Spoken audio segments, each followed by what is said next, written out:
Ce qui m'a, je dirais, charmé finalement, hormis le fait que ça soit très bien vendu par Jadid, c'est finalement le côté entreprise décomplexé, le fait de pouvoir se parler autrement que dans des cadres un peu plus institutionnels. Et moi, vraiment, ce que j'ai vraiment apprécié, c'est comment dire, la culture finalement de leader. Je pense que cet état d'esprit que vous avez su créer entre vous, qu'on retrouve rarement finalement. Encore une fois, je participe à beaucoup de choses et on est de suite pris dans un jeu d'acteurs, dans des intérêts, dans beaucoup de choses, ce qui fait que souvent la liberté de parole n'est pas au rendez-vous. J'ai vraiment apprécié d'abord, c'est cette liberté de ton, au service finalement de ce qu'est un entrepreneur et une entreprise. On est dans un pays où malheureusement je trouve que l'entreprise est finalement pas aimée, malgré tout ce qu'on peut dire. Le rôle des entrepreneurs, il y a des fois vous entendez des discours sur la vie économique qui vous laisse perplexe, voire vous fait tomber de la chaise, alors que la vie que l'on vit, c'est quand même une vie où on rame très fort, où on tracte la charrue qui est parfois très lourde, et se retrouver en liberté de parole avec ses pairs, je trouve que c'est un moment où ça fait du bien. On recharge les batteries, on se dit qu'on n'est pas tout seul.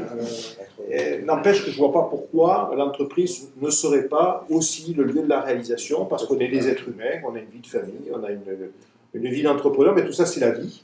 Et pourquoi ne pas essayer de faire en sorte que ça soit un atout dans la créativité, dans le combat. Je dis souvent qu'être bien dans ses baskets, c'est avoir plus d'énergie positive, et être capable de relever finalement les défis qui sont quand même énormes, parce qu'en plus dans notre pays, on a quand même tendance à nous mettre les fers aux pieds.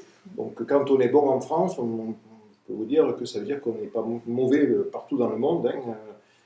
Donc je pense que cette dimension humaine, RSE, humaniste finalement, je le dirais comme ça, est une dimension extrêmement importante. En tout cas, moi je suis, avec Catherine, on y est extrêmement sensible, de relever ce défi aussi d'une entreprise qui est porteuse de valeurs, et qui finalement aujourd'hui, je dirais que la population ne voit pas dans l'entreprise. En tout cas, il faut vraiment œuvrer pour faire en sorte que l'entreprise soit aussi un lieu de réalisation et pas un lieu où finalement on gagne de l'argent pour le dépenser ailleurs, comme s'il y avait un ailleurs dans lequel on va se réaliser.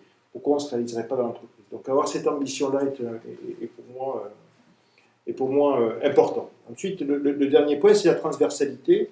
C'est-à-dire aussi se rencontrer dans des métiers très différents, mais finalement aussi croiser des expériences de façon très libre. Encore une fois, moi, ce que j'ai cru ressentir, parce que je ne connais pas bien l'idée du tout, mais ce que j'ai ressenti, c'est cette liberté de ton, cette liberté d'expression et cette solidarité des entrepreneurs entre eux. Donc pouvoir échanger transversalement, c'est quand même très enrichissant, d'autant que l'innovation souvent se nourrit, je dirais, des autres, de ce qui est en dehors de la boîte. Les solutions, aujourd'hui, on va souvent les chercher en dehors de du périmètre dans lequel on est. Donc, c'est source d'inventivité, c'est source d'inspiration. Voilà, je trouve ça intéressant. Donc, voilà. Donc, encore une fois, quelque part, je me suis fait mettre le grappin dessus, mais de façon tout à fait volontaire, au sens où c'est un beau projet.